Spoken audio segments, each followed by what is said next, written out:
Hello बच्चों, स्वागत है आपका अपने यूट्यूब चैनल जैकपुर पे। बच्चों, आज के इस वीडियो में हम करने वाले हैं क्लास 8 का सामाजिक विज्ञान का महत्वपूर्ण टॉपिक है आर्थिक क्षेत्र में सरकार की भूमिका। ठीक है बच्चों, ये टॉपिक काफ़ी इंपॉर्टेंट है आपके एग्ज़ाम के लिए। आपके जो मंथली असेसमेंट होता है प्रत्येक महीना में, उसके लिए भी ये काफ़ी इंपॉर्टेंट है, और जो एग्ज़ाम आपका होने वाला है, ठीक है, उसके लिए भी ये काफ़ी इंपॉर्टेंट होने वाला है। तो वीडियो में शुरू से लेकर अंत तक बच्चों आपको बने रहना है। आपको सभी सवाल इसी वीडियोस में याद कराए जाएंगे, वो भी बिल्कुल ट्रिक के साथ। ठीक है, तो यानी ट्रिक के साथ आपको वीडियोस सभी सवालों को याद कराया जाएगा इसी वीडियोस में। तो शुरू से लेकर अंत तक वीडियोस को ज़रूर देखना है, और यकीन जानिए आपको सभी सवाल इसी वीडियोज़ में याद हो जाएगा। तो आपके लिए ये वीडियोज़ काफ़ी इंपॉर्टेंट होने वाला है। ठीक है, तो चलिए वीडियो शुरू करने से पहले आप लोगों से निवेदन है, यदि आप हमारे चैनल पे पहली बार आए हैं तो चैनल को सब्सक्राइब कर दीजिएगा, घंटी के बेल आइकन को दबा दीजिएगा, जिससे अगले आने वाली वीडियो का नोटिफिकेशन आपको मिलता रहे। तो बच्चों, हमारा जो पहला सवाल है इसे ध्यान से देखिएगा। ठीक है, इस सवाल में आपसे कहा जा रहा है कि भारत में दूषित पानी के कारण प्रतिदिन लगभग कितने व्यक्तियों की मौत हो जाती है। यानी गंदा पानी पीने के कारण हमारे देश में कितने लोगों की मृत्यु हो जाती है। तो बच्चों, आपको तो आंसर भी दिख रहा है, और ये कितना है बच्चों, 1600। लेकिन बात ये नहीं है, अभी आपको आंसर दिख रहा है, लेकिन आपको एग्ज़ाम में क्या होगा, आपके ध्यान से उतर जाएगा कि वाकई में आंसर कितना था। 1600 था या 6100 था। इसको क्या करेगा, 61 आगे कर देगा, 6100 कर देगा, 5900 कर देगा, 6200 कर देगा। ठीक है, इस तरह से आपको एकदम बिल्कुल क्लोजली ऑप्शन मिलेगा, जो कि आपके लिए काफ़ी डिफिकल्ट हो जाएगा। तो बच्चों, इसको याद करने का सबसे आसान ट्रिक है गंदा पानी पीने। जो आप याद रखिएगा, हमारी बातों पे ध्यान देना है सिर्फ आपको, कि जो बच्चा गंदा पानी पिएगा वो क्या होगा, सो जाएगा। क्या हो जाएगा, सो जाएगा। तो सो से सोना और सो से 16 याद रखिएगा।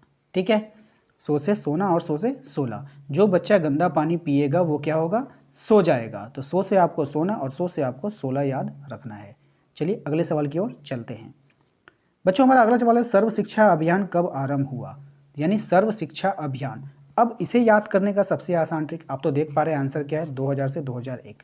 तो सर्व शिक्षा अभियान सर्व शिक्षा अभियान, हमारी बातों पे ध्यान देना है अगर आपको आंसर याद करना है इसी वीडियो में। तो सर्व शिक्षा अभियान एक ऐसी शिक्षा है, सर्व शिक्षा अभियान एक ऐसी शिक्षा है जिसको पाने के लिए आपको कितना पैसा देना होगा, 2000 रुपये देना होगा। ठीक है, अगर आप एक सर्व शिक्षा यानी एक बढ़िया शिक्षा प्राप्त करना चाहते हैं तो आपको कितना फीस देना होगा, 2000 रुपया देना होगा। ठीक है बच्चों, उम्मीद करते हैं कि एग्ज़ाम तक आप इस बात को नहीं भूलेंगे। ठीक है, और आपके एग्ज़ाम में अगर क्वेश्चन आता है सर्व शिक्षा अभियान कब आरंभ हुआ, तो आपको याद आएगी मेरी बातें कि सर्व शिक्षा पाने के लिए आपको क्या करना होगा, 2000 रुपया देना होगा। तो इसलिए आपका जो आंसर हो जाएगा 2000 से 2001 के बीच में। चलिए बच्चों, अगले सवाल की ओर चलते हैं। बच्चों, हमारा जो अगला सवाल है, स्वच्छ भारत अभियान की शुरुआत कब हुई थी। तो स्वच्छ भारत अभियान की शुरुआत कब हुई थी। तो बच्चों, इसका आंसर आप देख पा रहे हैं, 2 अक्टूबर 2014 को।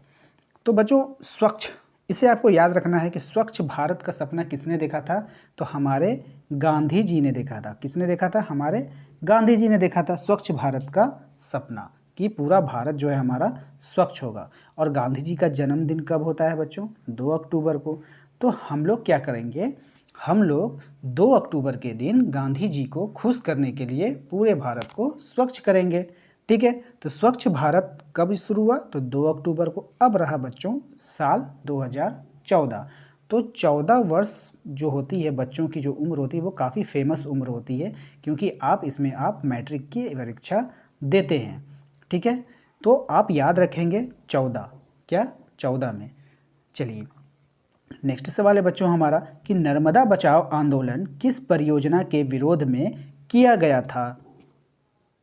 बच्चों, इसका आंसर में जाने से पहले आप लोगों को एक ज़रूरी बात बतानी ये है कि इस माह का जो मंथली असेसमेंट है आपके क्लास 8 का, आपके जैकपुर चैनल पे अपलोड कर दिया गया है।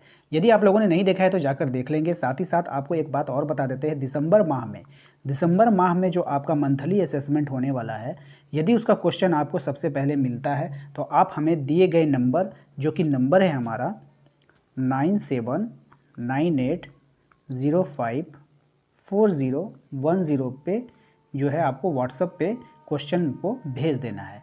ठीक है, याद रखेंगे दिसंबर माह का यदि मंथली असेसमेंट आपको सबसे पहले मिलता है तो आप क्या करेंगे, इस दिए गए नंबर पे आपको क्या करना है, व्हाट्सएप पे आपको क्वेश्चन भेज देना है, जो आपको PDF के फॉर्म में मिलेगा। ठीक है बच्चों, इससे होगा ये कि आपकी लिए वीडियो है वो जल्द से जल्द बना दी जाएगी। ठीक है, तो चलिए हम अपने अगले सवाल पे चलते हैं बच्चों। हमारा जो अगला सवाल था, नर्मदा बचाओ आंदोलन किस परियोजना के विरोध में किया गया था? तो इसे याद करने का बच्चों आपको ट्रिक हम बताते हैं। आप समझ लीजिए कि ये जो नर्मदा है ये किसी लेडी का नाम है। क्या है? लेडी का नाम है। क्या नाम है? नर्मदा। और इसको किसने बचाया? और इसको किसने बचाया गुंडों से? तो सरदार जी ने। किसने बचाया था? सरदार जी ने। इस पर एक फिल्म भी आई थी बच्चों, आपको याद है, सन ऑफ सरदार। ठीक है, तो आप याद रखेंगे कि सरदार जी ने किसको बचाया था? नर्मदा को। ठीक है, नर्मदा जी को बचाया था। चलिए नेक्स्ट सवाल पे चलते हैं।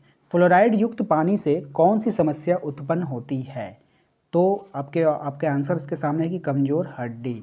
ठीक है, फ्लोराइड को बच्चों अब इसको याद करेंगे कैसे? फ्लोराइड को ध्यान से देखिए, राइड राइड राइड राइड से आपको रड याद रखना है। राइड से क्या रखना है? रड। राइड में आपको क्या छिपा है? रड। तो रड से हड्डी में नहीं मारनी चाहिए क्योंकि वो क्या होती है? कमज़ोर होती है। ठीक है, इसे याद रखेंगे। नेक्स्ट है हमारा, फ्लोराइड युक्त पानी की समस्या किन जिलों में अधिक है? तो फ्लोराइड युक्त पानी की समस्या किन जिलों में अधिक थे? तो पलामू और गढ़वा में। इसे आप याद कर लेंगे। ठीक है बच्चों।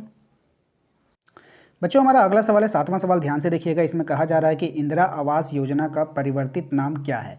यानी इंदिरा आवास योजना जो पहले मिला करता था उसका अब नया नाम क्या है? ठीक है, तो इंदिरा आवास योजना हुआ क्या बच्चों कि इंदिरा आवास योजना ये नाम से था और इंदिरा गांधी क्या थी? प्रधानमंत्री थी। तो इसको क्या किया गया? इंदिरा ना दे करके प्रधानमंत्री नाम दे दिया गया। तो इसे आप याद रखेंगे। अभी जो फेमस है ये योजना बहुत चली हुई है, आपके गांव मोहल्ले शहर में भी आपको काफ़ी दिख रहा होगा, प्रधानमंत्री आवास योजना। ठीक है, जिसमें गुलाबी रंग का मकान आपको दिखता होगा सबसे ज़्यादा। ठीक है ना। चलिए नेक्स्ट है हमारा, जल परिवहन किस मंत्रालय के अधीन आता है? तो जल में क्या चलता है? आप याद रखेंगे, जल में क्या चलता है? जहाज चलता है। तो आप इसे याद रखेंगे, जहाज रानी। ठीक है बच्चों। नेक्स्ट सवाल है हमारा, प्रधानमंत्री जीवन ज्योति योजना किस क्षेत्र से जुड़ा हुआ है? प्रधानमंत्री जीवन ज्योति योजना किस क्षेत्र से जुड़ा हुआ है? तो ये जुड़ा हुआ है बच्चों बीमा क्षेत्र से। और इसे कैसे याद रखेंगे?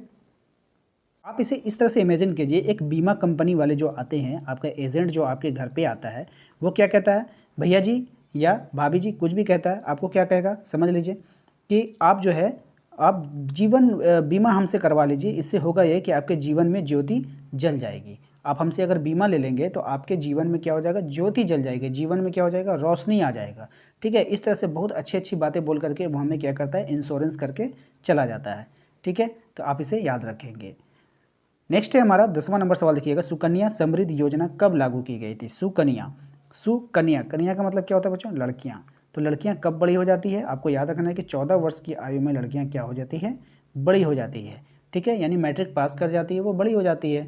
ठीक है, उसकी थोड़ी बहुत तो बुद्धि हो ही जाती है। ठीक है, तो यानी कि बड़ी लड़कियों की गिनती में वो आने लगती है 14 साल की आयु से।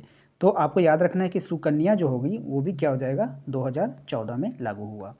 नेक्स्ट है हमारा, झारखंड सरकार ने 15 अप्रैल 2016 को भीमराव अंबेडकर आवास योजना का शुभारंभ किसके लिए किया था? तो आपको याद रखना है इसका आंसर विधवाओं के लिए। किसको किया था? विधवाओं के लिए। आप इसे इस तरह से याद रख सकते हैं कि जो भीमराव अंबेडकर थे, ठीक है ना, ये भीमराव जो थे अंबेडकर जी थे, वो भीम बन करके आए थे। किसके किसके सपोर्ट में?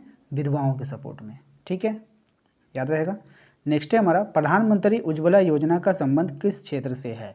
तो प्रधानमंत्री उज्ज्वला का मतलब क्या होता है? रोशनी, उज्ज्वल हो जाना। ठीक है, तो क्या जला करके उज्ज्वल हो जाएगा? तो एलईडी बल्ब जला करके। एलपीजी, ऐसे तो एलपीजी कनेक्शन होगा, लेकिन एल से आपको याद रखना है, एलईडी बल्ब जलाने से क्या होता है? उज्ज्वला फैल जाता है चारों तरफ। तो निःशुल्क एलपीजी कनेक्शन से इसमें क्या हुआ था? सभी घरों में जो है निःशुल्क सिलेंडर दिया गया था गैस का। ठीक है, आपको पता होगा। हो सकता है आपके घरों में, बहुत से के घरों में जो वीडियोस देख रहे हैं जो बच्चे, उनके घरों में भी ये योजना का लाभ मिला होगा। चलिए नेक्स्ट है हमारा, सरकार द्वारा नागरिकों को कौन सी जन सुविधा उपलब्ध नहीं कराई जाती है? अब बच्चों इस आंसर को आपको अच्छे से समझना होगा। ठीक है, इसमें क्या कह रहा है? तो सरकार के द्वारा कौन सी सुविधा जो है जन सुविधा में उपलब्ध नहीं कराया जाता है? शिक्षा। क्या शिक्षा सरकार के द्वारा उपलब्ध नहीं कराई जाती? बिल्कुल गलत बात है, कराई जाती है। पेयजल व स्वच्छता की सुविधा, जी पेयजल भी उपलब्ध कराया जाता है। आजीविका के अवसर, यानी कि ये भी उपलब्ध करता है। विद्रोह नहीं होगा, क्योंकि जो है आपका लड़ने के लिए सरकार नहीं प्रेरित करती कि भाई आप लोग लड़ते रहिए। ठीक है, तो इसका सही आंसर क्या हो जाएगा बच्चों? Option number D. Option number D इसका सही जवाब हो जाएगा। ठीक है बच्चों। तो बच्चों उम्मीद करते हैं कि आपको आज का ये वीडियोस काफ़ी पसंद आया होगा। वीडियो पसंद आया है तो बच्चों वीडियो को प्लीज़ एक लाइक कर दीजिए। वीडियोस बनाने में काफ़ी मेहनत लगती है और आपके एक लाइक के कारण हम अगली वीडियोस लेकर आते रहते हैं। तो वीडियो को लाइक कर दीजिए। चैनल पर यदि पहली बार आए हैं तो चैनल को सब्सक्राइब कर दीजिए, घंटी के बेल आइकन को दबा दीजिए। चलिए मिलेंगे अपने अगली क्लास में। Thank you.